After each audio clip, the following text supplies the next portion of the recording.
What's good, YouTube? SlenderRevolutionX here, coming to you guys today with a discussion video on one of my favorite cards. It's a newer card, and that is Called by the Grave.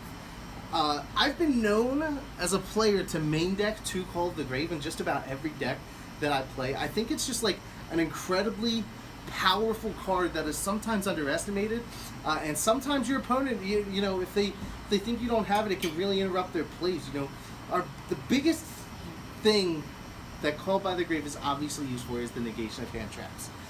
Since its release in Expo as a special edition card, I remember it releasing at about $8 a copy that first weekend, and people were like flocking to that card. And like I said, it handles hand traps unlike any other card that we've really ever seen. Since the induction of hand traps into the game of Yu-Gi-Oh! I mean, we're talking way back. We're talking things like Honest, DD Crow, Effect Veiler was one of the original ones, and that card was incredibly expensive when it first came out. Things like Gorge, Tragodia, all of these cards brought something to the game that nobody had ever really seen before. We're talking in a situation where if somebody were to, I don't know, Dark Hole you, or use a monster effect on the field like JD you, or Mirror Force you, or, you know, there's just so many traps, monsters, and magic. All of those cards activate on the field. And we've always had cards to combat those cards or counter those cards to keep you from being blown out. Things like off the top of my head, like Magic Jammer, Seven Tools of the Bandit, like these cards that can easily respond to cards that are on the field. But what hand traps did, especially with them being monsters, changed the game. It's so hard to deal with something that activates in your hand, resolves in the graveyard. It never even needs to touch the field to impact the game. I mean, things like, look at when Max C had first came out, and there wasn't really a card to deal with its effect. So when that card was at 3, you could have an incredible blowout just because people can't respond to that. There was no real cards to stop that activation, and I think that's why Called by the Grave is such a cornerstone into something that we might start to see further, and that is the ability to counter hand traps. The fact that you could stop an Ash Blossom that your opponent may think will shut your turn down, and things like Drone Lockbird that can truly just shut down a turn, you know, Called by the Grave answers that, and it answers it really well. It's a 1-for-1 to allow you to keep your plays going. And I think one of my favorite things about Called by the Grave is the fact that you can use it not only reactively, but proactively as well. So, sure, you feel free to negate that Ash, feel free to negate that Effect Veiler, that Ghost Ogre, that Winter Cherries, whatever have you. Feel free to do that, but there's also another side to this card, and I'm not talking about the back side of it with the Yu-Gi-Oh! Swirl on it or whatever. I'm talking about the fact that you can use this card proactively as essentially a trap card.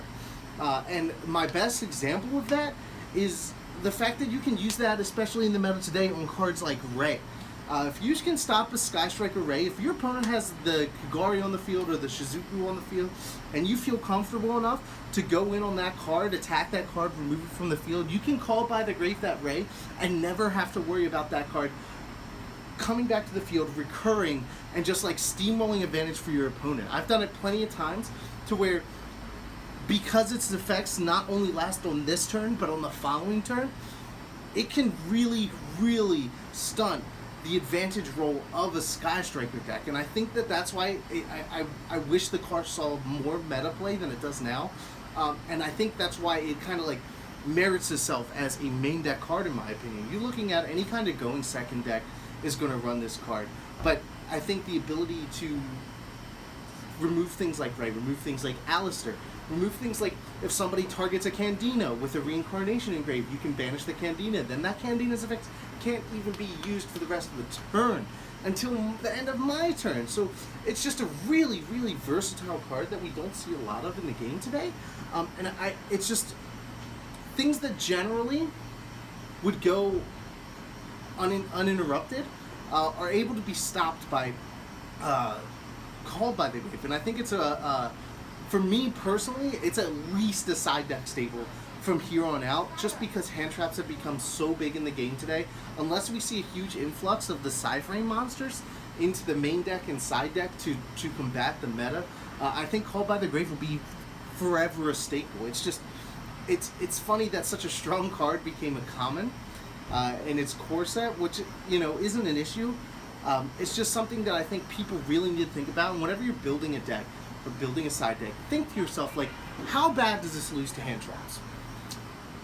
If it's a thing like right now, I'm experimenting with Fur Hiders. You lose to anything that stops the normal summon.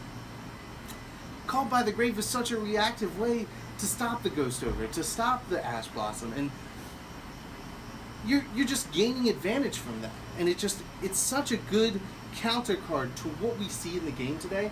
You know, there's some decks where they don't, like some of the Sekka's Light decks run only hand traps. You're going to see probably 10 to 15 hand traps and like any kind of Sekka's Light. Like the BA Sekka's Light, I think runs triple Cherries, triple Ash, triple Ogre, 2 Effect Veiler, and triple Gamma. And it's just like, they're going to have an answer for you, for whatever you do, but are you going to have an answer for them? And that's a little bit of a food for thought for you guys while you're building decks, while you're playing this game, to kind of understand that you have options out there to stop this, and how fortunate we are, and just think about how fortunate we are to be able to have this card, to be able to have a card that negates monster effects that activate in hand and resolve in the graveyard, so you can interrupt these generally game-breaking cards with a simple quick play spell. So that's all I've got for you guys today. If you like this video, make sure you hit that thumbs up button. It lets me know that you guys are really enjoying my content. If you have any comments, questions, or concerns, throw them down in the comment section below. I love to hear from you guys, and I read every comment that I get. So if you want to get in contact with me, that's the way to do it.